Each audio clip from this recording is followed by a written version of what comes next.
examine yourself and think about truly what it means to be considered righteous before God. What a powerful gift. Before we get into the sermon for today, I did want to announce something. A few months ago, we did something called Ask the Pastor, where I would ask you to submit questions and I would answer those on a Sunday morning, where if you have anything that you're wondering what the Bible says about certain subjects, and I would answer those for you, and we'd even take questions from the sanctuary on that Sunday, and I would just take questions and answer them, and it seemed to go really well. People said they enjoyed it, so we're going to do another one in a couple of weeks. So we're going through a series on the 7 deadly sins. We're going on to sin number 6 today, and that means we're going to be finishing next week. So the following Sunday, my plan is to do another Ask the Pastor. So I want to ask you guys to begin submitting questions. If there are questions that you would like answered, you can drop them in the offering bucket in the back, and we will, and so that way I can answer them that way. Or if you have questions that you just want to ask that day and see how well I'm on my toes, you can do that too. I would love to hear what you guys want to learn about, those questions that you've always had, but maybe were a little too scared to ask.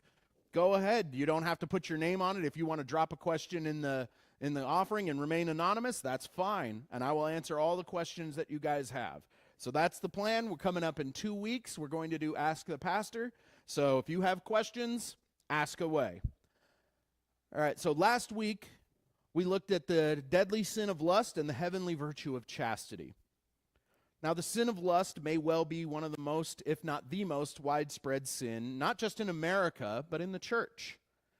There are far too many people who claim to be Christian who struggle with sexual sin, either in their public or their private life.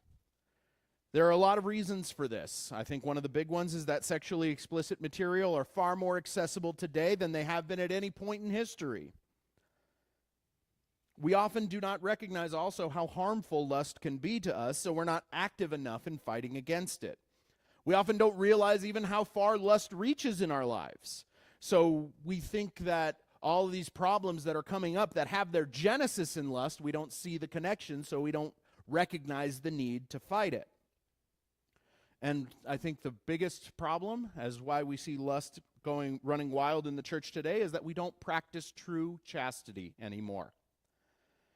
See, lust begins in the heart of a man, and it rots you from the inside out, starting by infecting your thoughts that slowly creep into actions.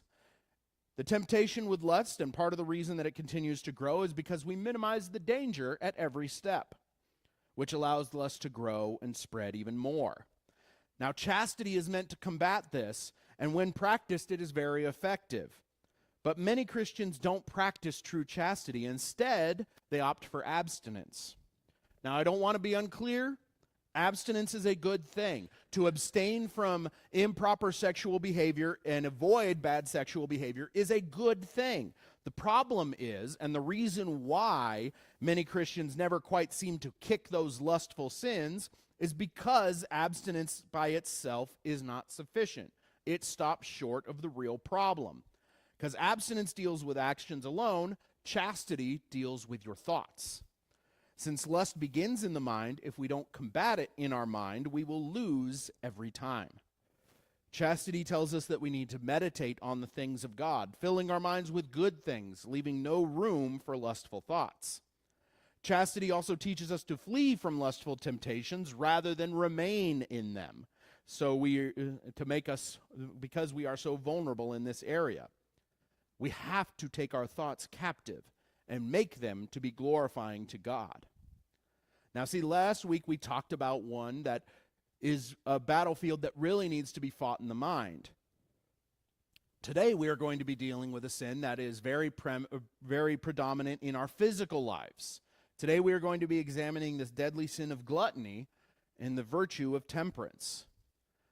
Now, trust me, the irony of talking about gluttony on Potluck Sunday is not lost on me. I didn't plan this out. It's just the way that it worked out. So trust me when I say this was not planned. I just think that it's a little funny that that's how it worked out. But before I get into this, I did want to share something that I've noticed. The final two deadly sins are probably the two that are least talked about in the church today. See, we often hear lessons on the danger and the harms of things like pride, wrath, greed, envy, lust. Those are all very common themes in the church. You hear them a lot, maybe not in the context of as a deadly sin, but you hear about those as horrible vices that should be avoided, and they are. But gluttony and sloth, the two last sins, are probably the two that are almost completely forgotten when it comes to being spoke about in church. In fact, many times if you were to ask somebody to try to list the 7 deadly sins, I almost promise you that the average person would forget those two. Maybe they'd forget more of them, but I promise you they'd probably at least forget those two. Through the course of this series, I've talked to many people in my life about what I'm speaking about. And I tell them about the 7 deadly sins, and that's what we're going through. And in talking about all of these, I've noticed a recurring theme when I've talked to people about this. So many people say, you know what?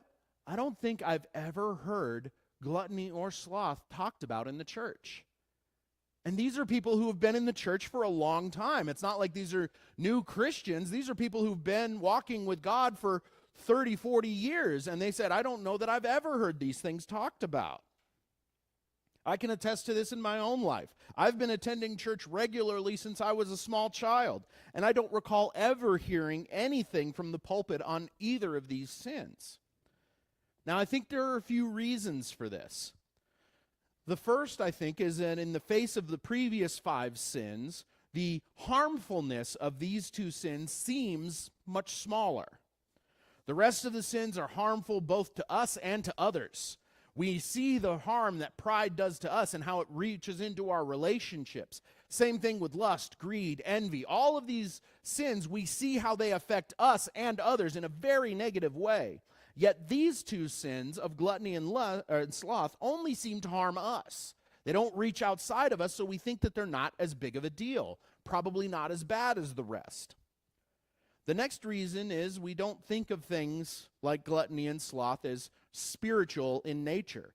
They seem to be purely physical failings. So they're bad, yeah, but they're not that bad, right? And the last reason that I think we don't often talk about these sins is because of the culture we live in. These types of things are no longer really looked down upon. In fact, these things are often celebrated in our culture with things like the body positivity movement, where it says, I can be healthy at any size. Don't tell me that just because I'm overweight that I should do something about it. I should be okay no matter where I am, and we should celebrate the fact that I can live however I want. We live in a culture that tells us that we can have whatever we want. We should have whatever we want, and we should have it when we want it and as much of it as we could possibly want. This perfectly leads us to the overindulgence of gluttony and the laziness of sloth. Because if you believe that you should be able to do whatever you want, whenever you want, and however much you want, that leads directly into those things. If you also happen to think that things like gluttony are not bad, or not as bad as many of the other sins that you could be given to, I would like to point your attention to Proverbs 23:2.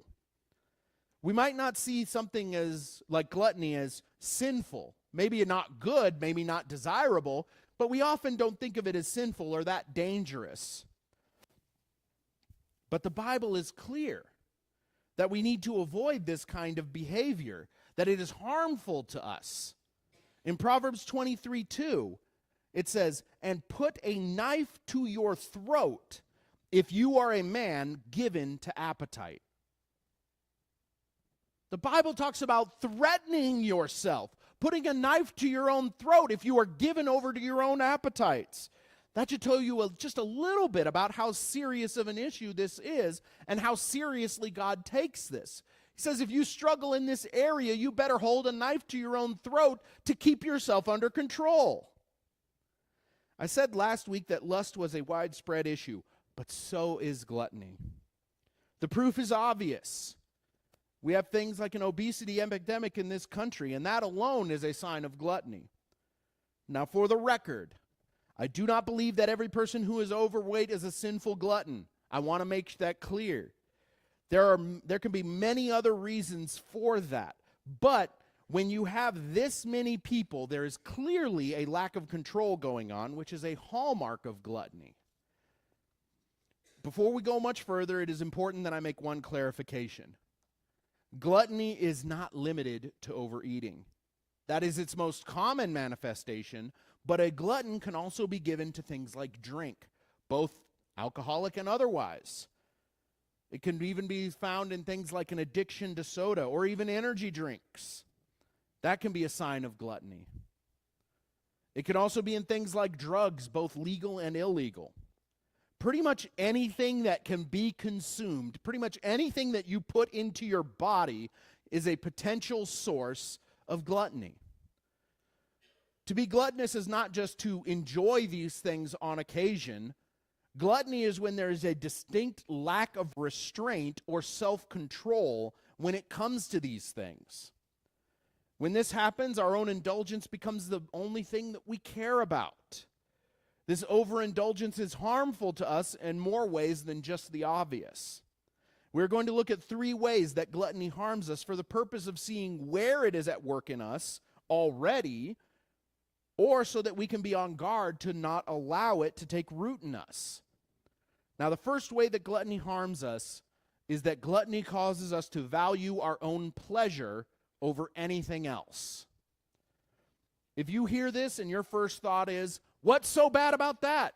What's so bad about valuing my own pleasure? I want to warn you that you've probably already started down the path of self-indulgence that ends in all the harm that gluttony can cause to you. Because you've bought into the lie that your own happiness is what's most important. See, there are plenty of things that I need to do, that you need to do, not because they make me happy, but because they are right. In fact, many times we have to do things that do not make us happy. It doesn't make me happy to pay my bills, but I also can't get my utilities shut off. It does not make me happy to discipline my children, but I have to teach them the right way to live for their own sake. It doesn't make me happy to not buy everything that I lay my eyes on, but I don't want to be broke either. We all know that there are areas that we cannot always do what makes us happy. But when it comes to the things that we consume, we seem to very often forget this truth. We think that this is somehow an exception. We know that it's harmful to just do what we want and makes us happy in other areas of our life. But when it comes to the things that we eat and drink, we often think there's nothing wrong with just doing as much as I want, whatever I want, whenever I want. People given to gluttony want that feeling of pleasure and happiness that comes from eating that good food or drinking that good drink. And let me be clear, eating and drinking are very pleasurable. If you don't think so, you're probably doing it wrong. Come talk to me if you don't think that eating and drinking is pleasurable. Come talk to me. I can teach you a thing or two in this area. Obviously, I got a little bit of extra going on myself. I know how to eat and drink good. There's not even anything wrong with eating something or drinking something simply because you enjoy it. You order your favorite dish at a restaurant for this very reason. Now, this crosses the line into gluttony when we take the perfectly normal pleasure of enjoying the things that we consume and take it to an unhealthy extreme. There is such a thing as too much of a good thing. And I think that statement sums up gluttony perfectly. Too much of a good thing. Gluttony puts us in a mindset that tells us that our happiness and our pleasure are all that matters, and everything else in our life must be made to serve that pleasure and happiness. We stop eating because we're hungry, and we start eating to make ourselves happy. This logic will begin to creep into other areas of your life. It starts with food, and then it goes into, why not indulge my greed as well? That makes me happy, and if I eat to make myself happy, why not indulge my greed to make myself even more happy? And buy the things that I want because that makes me happy, even if it's at the expense of my family. This sets you in a mindset of self-indulgence, and that self-indulgence never stops with food and drink. It always grows into other areas of your life. It puts you in a mindset that your own happiness is all that matters. Much like lust, gluttony rewires our brain to make our top priority satisfying our appetite. this time for food and drink rather than lustful actions. We are called to serve others, not ourselves, and gluttony is all about self-service. If all that matters to you is your own pleasure, that could show that you are struggling with gluttony, even if that is not the title that you would put on it. This is indirect harm in your life. But there is direct harm from gluttony as well. And that is in the second way that gluttony is directly harmful to you. And that is, gluttony brings physical and spiritual destruction. The overindulgence of gluttony is harmful, both to your body and to your spirit. The harm to our body is obvious. Constant overindulgence leads to all kinds of health problems, which vary depending on your chosen indulgence. This is things like obesity, heart problems, liver damage, diabetes, all kinds of drug-related problems. All of these could be a sign that gluttony has taken hold and is damaging your life. See, our bodies were meant to eat and drink, but there is a limit. And when we go beyond that limit, it is harmful to us. See, some greasy and fatty foods are fine, but a lot of them are going to clog your arteries and kill you.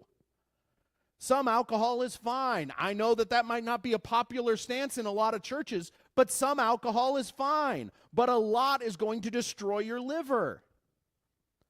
Our bodies are a gift from God, and they should be treated as such. They should be cared for as such.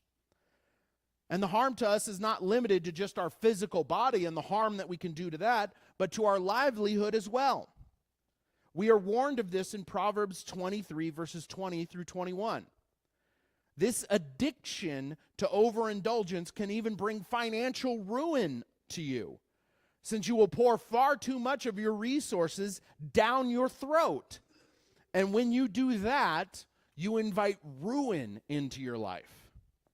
Proverbs 23, beginning in verse 20, it says, "Do not mix with wine-bibbers or with gluttonous eaters of meat. For the drunkard and the glutton will come to poverty, and drowsiness will clothe a man with rags." See, the harm there is stated plainly. If you're given to indulgence and all that's important to you is the happiness that comes from feeding your appetite, it's going to bring ruin to your life. Not just in the form of damaging your body, but in damaging your livelihood as well. The harm to the spiritual man is that whatever your chosen vice is begins to weigh you down in earthly desires and earthly concerns, so that you rarely, if ever, think about the spiritual things in life. All of the sins that we have talked about seek to replace God as the Lord of your life, and gluttony is no different. We are told this very thing in Philippians 3, 18 through 19. See, the temptation is that we minimize gluttony and we think that it might not be healthy, but there's no way that it is sinful or idolatrous or it's going to harm my relationship with God. It's just about me being a little unhealthy, right? There's no way that this is going to damage my relationship with God. That might be overstating the danger a little bit, isn't it? But it's very clear here that our own appetites can become our God. And that is spiritually dangerous to us. In Philippians 3, beginning in verse 18, it says, "For many walk, of whom I have told you often, and now tell you even weeping, that they are the enemies of the cross of Christ, whose end is destruction, whose God is their belly, and whose glory is in their shame, who set their mind on earthly things." It is clear here. You can turn your own appetite into your God. And if you do that, if you have a God other than the God of the Bible, other than the creator of the universe, you make yourself into an enemy of the cross of Christ. That is what the word says. That is a harsh statement, but one that many need to hear. It starts out innocently enough, as all sins do. You consume something and it feels good. So then you keep going, and you keep going, until all you want is that good feeling. And when it gets to that point, it takes the place meant for God as the most important thing to you, and puts you in danger of being an enemy of God. I know that's something that was so surprising for me as I went through this study, to think that the danger of being given to your appetites can actually put you at odds with God, because you're making your own pleasure into your God. I'm not trying to harp on this, but I think we all need to hear just how serious of a problem this kind of thing is, because it is so often discounted in the church. Your appetite tells you to feed me more. Give me more. I want more. It makes me feel good. And if you cannot ever tell your appetite no, it will keep eating and eating until it has consumed your entire life, both physically and spiritually. The third way that gluttony harms us is that gluttony destroys our discipline, leading other areas of our lives to fall apart. As I said earlier, gluttony at its core is a lack of self-control. It is a lack of moderation, because the consumption of food and drink is not bad at all in proper amounts. In fact, the consumption of food and drink is necessary to your continued living. When we fail to control our appetites, when we fail to limit our intake to that which is good and proper, we show that we lack discipline. Discipline is the ability to tell yourself no when you want something. That is hard to do, especially in a culture that tells you that you should have whatever you want, whenever you want, and as much as you want. People will often look at you strangely when you limit yourself in anything, when you limit yourself in something that you want. One of the things about my past, and one of the things that I struggled with, was in my early 20s, I drank too much, to be sure. I was given to alcohol for a time in my life. I no longer struggle in that area, but I did for a time. And the people that I would drink with, any time, I would even float the idea of, hey, maybe we should slow down a bit. Maybe we should cut ourselves off. Maybe we need to pump the brakes just a little bit. Without fail, I would be asked why I would do that. Why would you stop? Why would you stop indulging yourself? Don't you enjoy it? Well, of course I do, but I also see the harm that comes from overindulgence. And rather than control our appetites, we would rather just be controlled by them. You could see that even in the world today with some of the things that are coming out. There's now a wide rash of diet pills coming out that'll tell you don't have to change the way that you eat. You can just enjoy the good benefits and have the pounds fall right off of you. Just take this pill. Rather than control our appetites, we would rather pop a pill to help mitigate the damage so that we can continue to consume and continue to give ourselves over to our appetites. Self-control, I don't think, is very highly regarded anymore in our culture. Yet in Galatians 5:22 through 23, we find the fruit of the Spirit. These are character traits that we are called to have as followers of Christ. And among them, the last on the list is self-control. In Galatians 5, beginning in verse 22, it says, "But the fruit of the Spirit is love, joy, peace, long-suffering, kindness, goodness, faithfulness, gentleness, self-control. Against such things there is no law." Gluttony shows that you are lacking in at least one of these fruits of the Spirit, self-control, which means that you are at least somewhat living in your old self instead of the new creation that God has called you to be, instead of being the person that God has called you to be, because God has called us to be in control of ourselves, be in control of our sinful desires, be in control of our appetites, be in control of our bodies. Not only is the destruction of your discipline and self-control the absence of a good thing, because we are told that self-control is a good thing. So when we lack that, not only are we depriving ourselves of something good, it also leaves us open to all kinds of bad things. We are told this in Proverbs 25:28. The image here given is that of a city without any defenses, clearly showing us that self-control is not just making yourselves miserable, it is saving you from harm. In Proverbs 25:28, it says, "Whoever has no rule over his own spirit is like a city broken down without walls." The lesson here is clear. When we lack the ability to say no to ourselves, to say no to our appetites, and then all the harm that I talked about earlier that gluttony can bring to you, the harm to our body, the harm to our spirits, all of it is possible because we lack the self-control to stop it. This means that if you do not have the ability to tell yourself no when you want something, if gluttony has not yet taken hold in you, it soon will. If you lack that self-control, you are leaving yourself wide open to all kinds of harm. Now, the heavenly virtue that is meant to combat gluttony is something called temperance.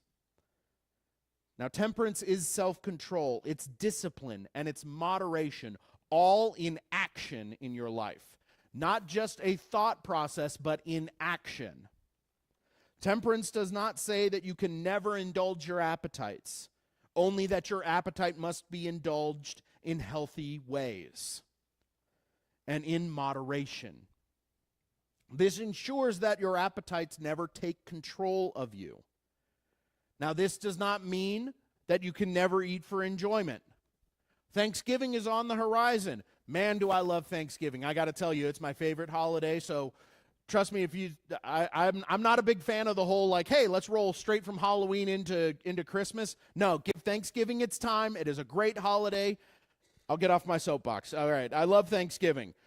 But Thanksgiving is a holiday that a central focus of is the eating of a great meal.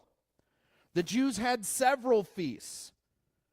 Temperance does not mean that you can't ever overeat or focus on satisfying your appetites in isolated events or celebrations. It means that you cannot be given to your appetites constantly. Gluttony is a lifestyle of constant overindulgence.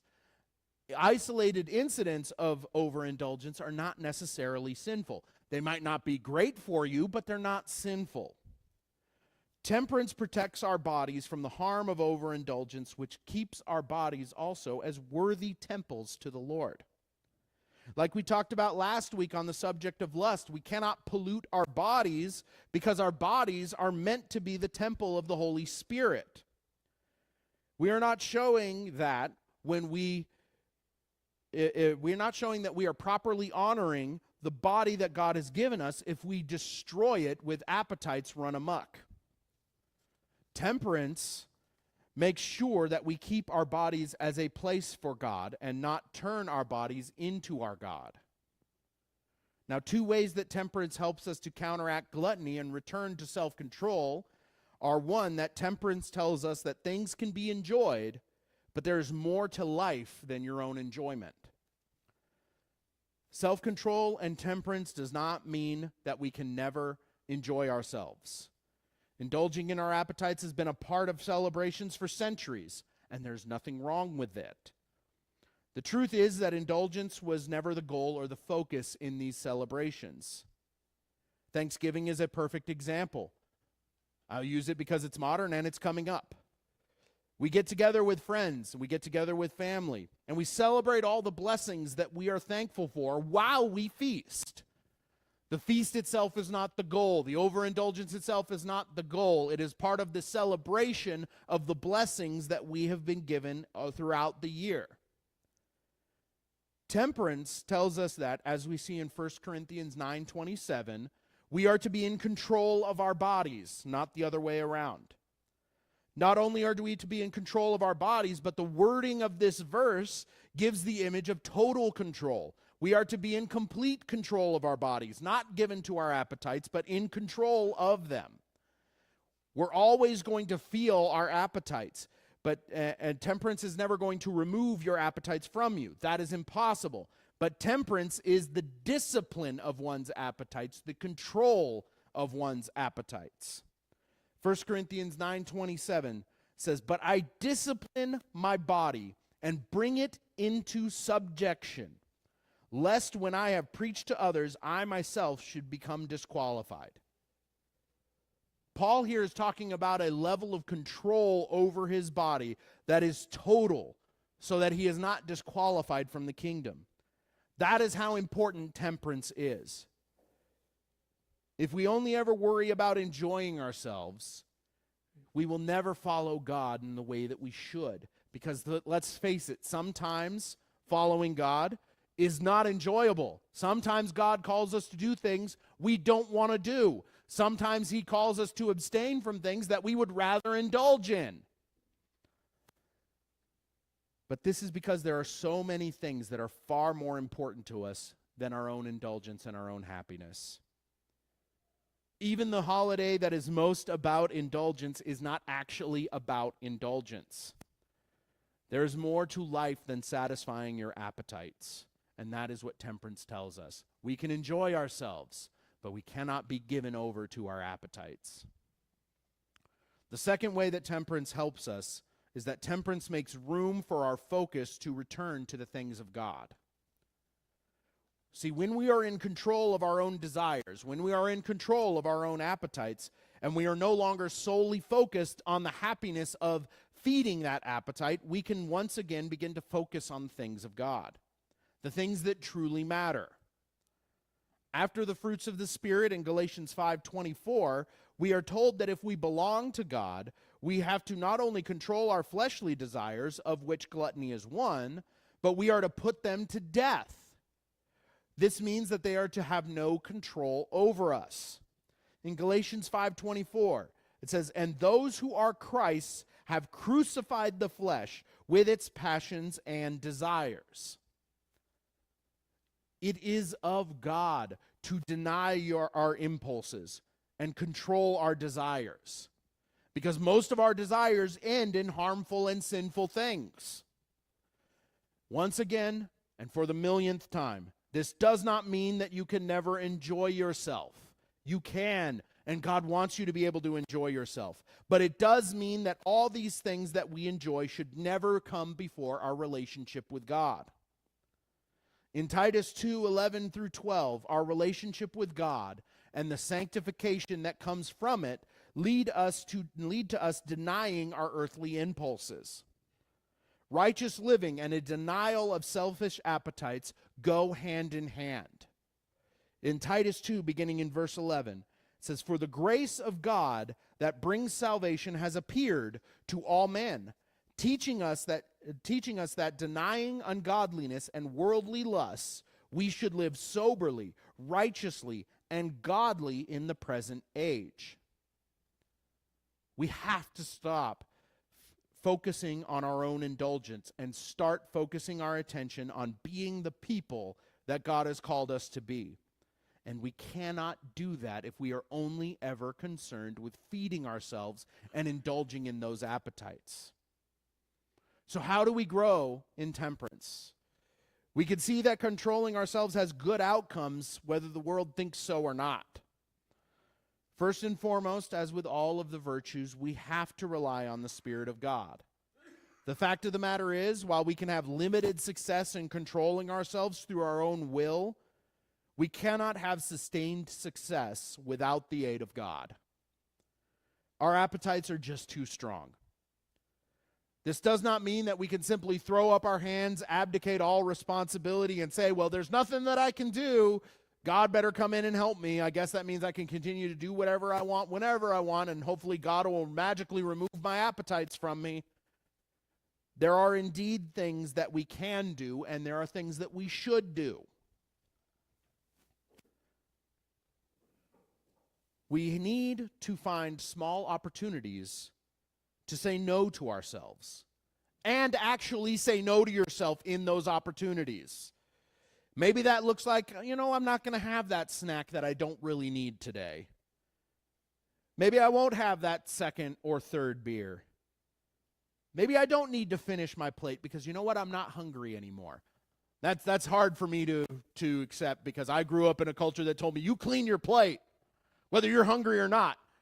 That's been one of the hardest things that I've had to get past is teach myself it's okay if you're not hungry to stop eating, even if your plate's not empty. I'm not saying that these things are going to be easy. In fact, I can promise you that it's going to be difficult. It's hard to say no to yourself when you look at that food and you say, man, I want it even though I'm not hungry. This is how we get to the standard that is set in 1 Corinthians 6:12. We can recognize that anything we can eat or drink or otherwise indulge in is not bad in and of itself. It is how we use them and the overindulgence in them that is not beneficial to us. In 1 Corinthians 6:12, it says, all things are lawful for me, but all things are not helpful. All things are lawful for me, but I will not be brought under the power of any. The picture here is clear. Paul is saying, all these things are good. I can indulge in these things, but I'm not going to be brought under control of any of them. And if you are not in control of yourself, then that necessarily means that something else is. That is even the core problem with alcoholism. There's a loss of control there. We are told that we must be in control of ourselves, and when we give ourselves over to our appetites, we no longer have control. As with anything, starting small is good, but then you need to grow into bigger things. If you want to practice temperance, you start small with those small ways that you can say no to yourself, but you got to grow into bigger things. Once you get some momentum in this area, I would recommend you consider fasting if you are able to. Fasting is an exercise in self-control with a focus on drawing closer to God. There is hardly a better way to break the control that your appetite has over you than to, for a time, totally deny yourself that desire. Just make sure that you are replacing that time with building your relationship with God. The goal of fasting is not to make yourself hungry. The goal of fasting is to put our focus on our relationship with God in a stronger way. We are telling our brain that I don't need this food as much as I need God. That is the purpose of fasting. So if you're going to fast a meal, don't just stop eating that meal. Actually spend that time in communion with God. You are rewiring your brain. If you are going to do that, you need to put the focus on God where it belongs. Fasting is not going to have the kind of result that you hope for if you don't put the focus on God.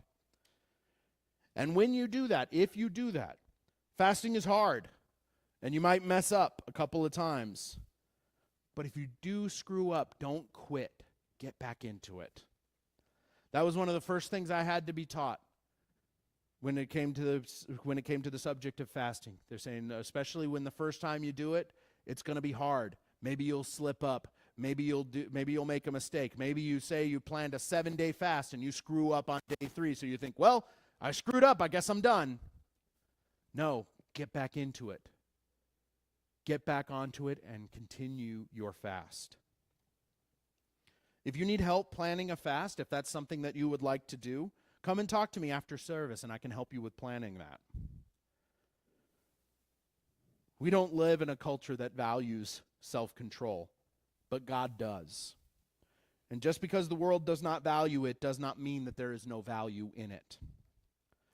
If you bring your appetites under control, I promise you, your life will get better. If you struggle with telling yourself no, and you want that to change, I want to offer you prayer after service. Gluttony is more than just unhealthy. It is an elevation of your own stomach to God. It is idolatry of self, and we are called to be controlled. So let us present our bodies in all ways as sacrifices worthy of God. We are to be in control of ourselves, not the other way around. We must give ourselves over to God fully, and that means submitting our appetites to Him and the way that we are called to live. It's not going to be easy. Maybe you're sitting here today and you realize for the first time that maybe I have a problem with indulging myself in areas that I shouldn't. If that's the case, don't just sit there and beat yourself up. Figure out how you're going to address it. Draw closer to God and submit your life to Him in every way. Let's pray. Father God, I love you. You are good. Lord, you are worthy of all of the praises, all of the sacrifices that we can make. And Lord, one of the hardest things to say no to is our own appetite, our own desire to put things into our body that make us feel good. But Lord, we are called to be controlled. We are called to be temperate. We are called to be in control and present our lives as worthy to you. As odd as it may seem, our own stomachs can become our God. So Lord, I pray that we would bring our bodies into submission to ourselves and in submission to you. Because you are worthy of every part of us. You are worthy of everything that we can give you. And Lord, I will sacrifice even the things that I enjoy if that's what it takes to follow you the way that I should. And Lord, you are so good and you are so gracious that you don't even ask for me to stop these things. You do not even ask me to stop enjoying the things that I enjoy. You just ask me to control myself so that I may present my body as a worthy sacrifice to you. Lord, you are good and you are gracious. May you teach your people what it means to be in control of their own actions and their own appetites, so that we may be worthy followers of you. I ask this in your mighty and precious name. Amen. I love you guys. Have a great week.